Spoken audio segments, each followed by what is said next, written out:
Megan Hicks of I Run Far, and I'm here after the finish of the Hardrock 100 endurance run here in Silverton, Colorado with women's champion Frosty. Hi. Dude, you rock. What happened out there? Everything happened. Everything happened. Start at the beginning. Like, how did... Started running with Darcy. No, you started Was like it Starla? in 5th overall. Yeah, but after I had a good gossip with Darcy to catch up.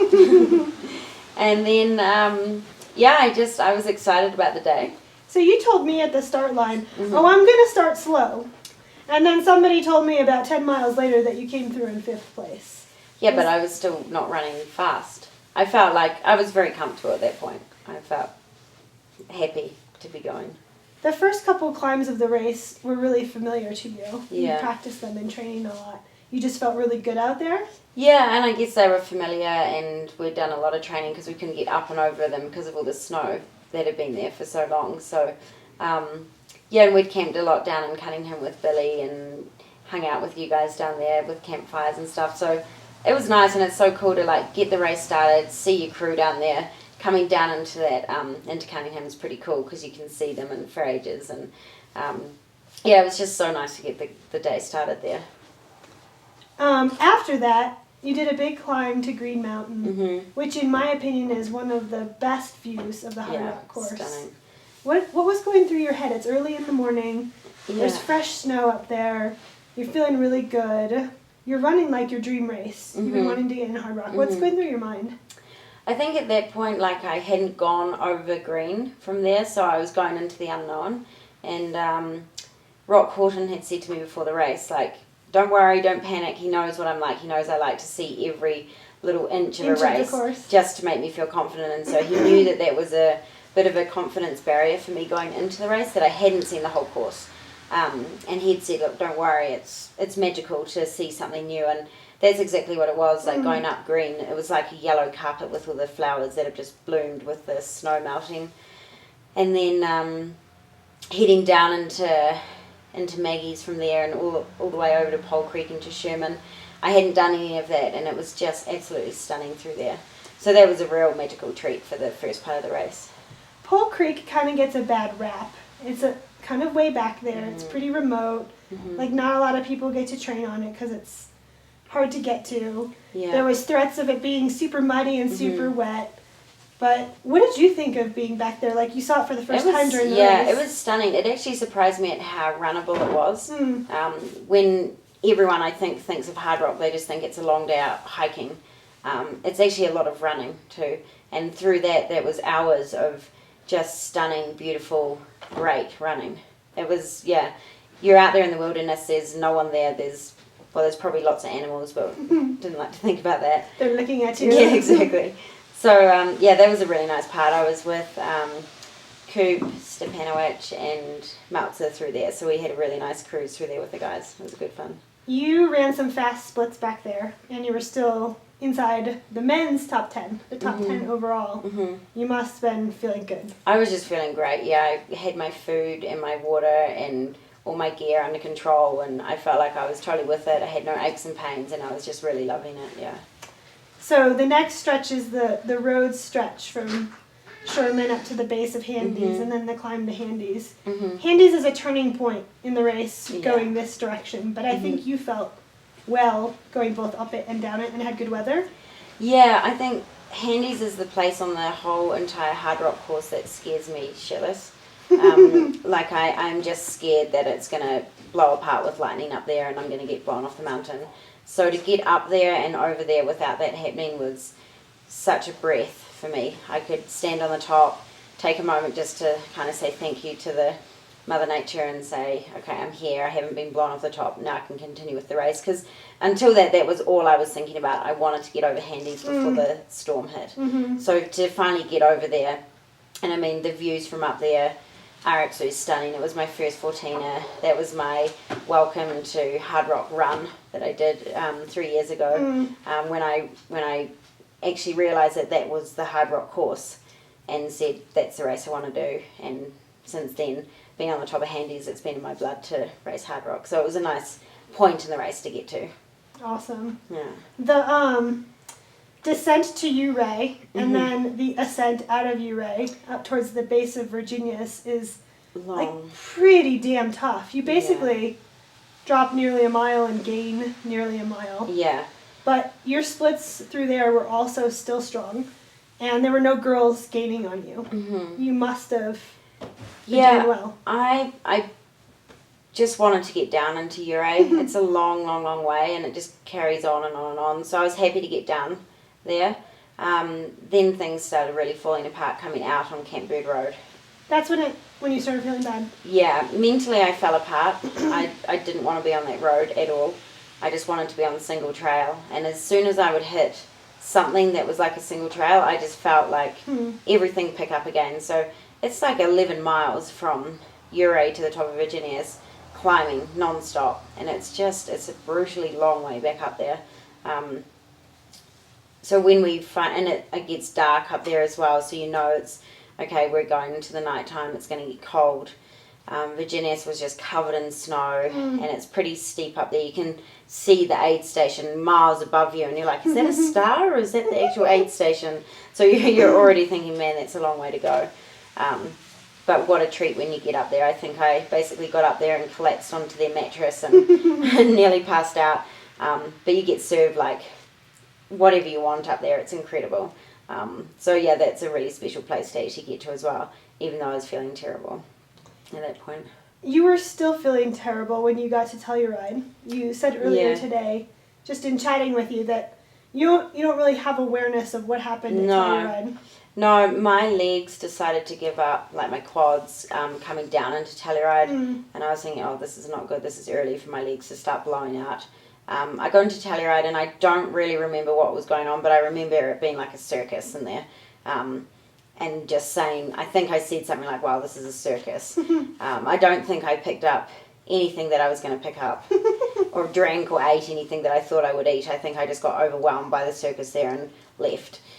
So maybe that's why I don't remember much. But Ricky Gates later said to me, I was sorry if that accordion was annoying you, or the disco ball or whatever else they had down there. And I'm like, no, don't even remember it. Don't remember that. Yeah, I'm not sure I was even there.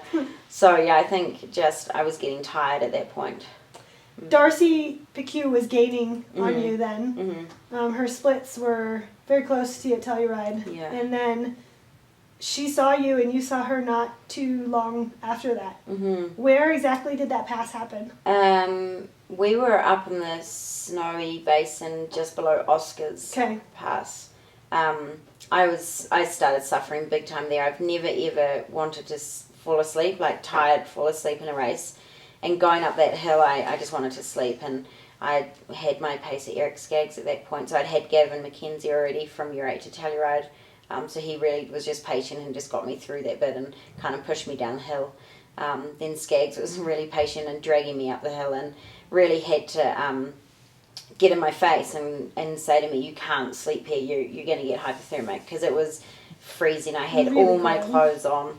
I had waterproof trousers, 3 jackets, merinos, gloves, hat, and I was just really, really cold. I was still eating gels and baby food, like compote stuff, but maybe just being cold and not having enough energy just really set me off to sleep. And I guess it was like 11 p.m. at night, so it was starting to get my bedtime. And so I was really suffering up there. And as I was going through that Sufferfest, Darcy came like whizzing by in like little short shorts and just a jacket. I was like, oh, I have no idea how you're doing that. And we hugged on the ice. I said to her, go get it. She said, good luck. I said I was going to have a sleep, and finally when I got to Chapman and figured something out. So it was really nice to see her on the ice there. You got to Chapman, and by all accounts, you pretty much just went flat in the grass. Yeah, I just wanted to sleep. Like, Skaggs had said to me I could sleep once I got to Chapman, which was like 5 hours after I'd started wanting to sleep. So finally when we got there, I was like, thank goodness I can just sleep on this grass. But before I knew it, there was all the crew around, all the crew's friends, some great friends, new friends that I've met in Durango, and people from Silverton, rolling me up in blankets, taking off my wet clothes, putting on warm clothes, feeding me with soup, keeping me awake. I had hands all over me, rubbing me, massaging me, caring after me. It was amazing. It was super support crew. But all I wanted was to sleep. I was like, everyone leave me alone. I just want to sleep. Stop touching me. Yeah. So I think I was in there maybe 5 or 10 minutes. Okay. Maybe 10 minutes. So no actual sleep. I couldn't sleep. No, they were all talking to me too much and filling my bag with gels and energy and moving me around, massaging me. And so I think in the end I was like, well, if I'm not going to sleep, then I may as well run. So I just got up and left again.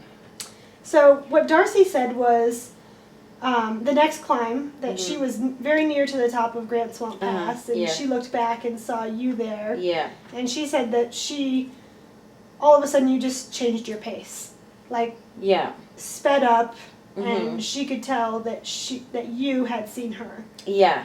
Is that? I mean, did you see her and like get fire? You know. Yeah. So we got to the end of the basin of Grand Swamp when there's just a steep, straight up scree up to the pass when you look over to Island Lake. And Skaggs just said to me, there she is, should we go and chase her? And I said, well, I don't think I could feel any worse, so it doesn't matter if I try it and bonk, because I'm not going to go much slower than I already am. And so we just thought, why not? So we just went at it. They got over the pass maybe 10 minutes ahead of us at that point.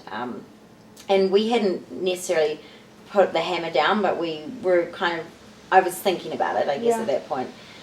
When I got to the pass and looked down over the other side, they were gone. And I was like, wow, she must have put the hammer down and she's out of there. So I thought, well, let's just chase a little bit to see if we can see them on the zigzags. And finally we spotted them, and Skaggs was just like, well, you're just going to have to go. So my legs were already shot. They were just so painful, so I had to kind of suck that up and go to another place mentally with pain. And we charged down the mountain, and just as we got onto the turn off to KT, we caught up to them and sort of shimmied past them, and I just went for it at that point. I was like, well, if I'm going to do it, I need to do it now. I know what she's like. She's super strong right to the finish, so unless I can do something kind of magical right now and just go for it, there's no way I can pull a gap away from her. So we charged in KT. I think I shot back about 5 caffeine gels. Really? Well, I think in that last 11 miles I had 5 caffeine gels and Coke. Wow. It was disgusting. But it really gave me the buzz I needed. And then at KT I picked up my last pacer, which was Ron Brazelton, a friend from Durango as well. And all the Durango crew were there as well, screaming, shouting, because the last time they had seen me, I was like on the ground at Chapman. So when I came in like flying, they were like, what on earth is happening? And then, I just hit from KT, just hit it as hard as I could up those hills. I want to ask you, Hardrock is about as hard as they get for 100 miles. This is a race with 33,000 feet of climb. You took the lead, 88 miles into the race? Like, where did you go mentally?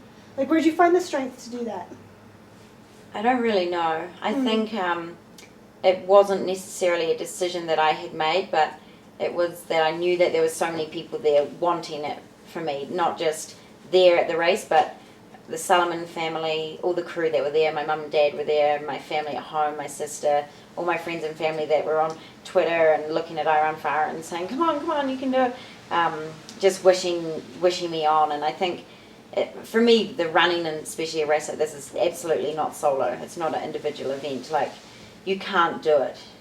You can, but I can't do it without the help of all of those people and without the love of all those people in my mind believing in me and knowing that I can do it. So I think I probably drew a lot on that.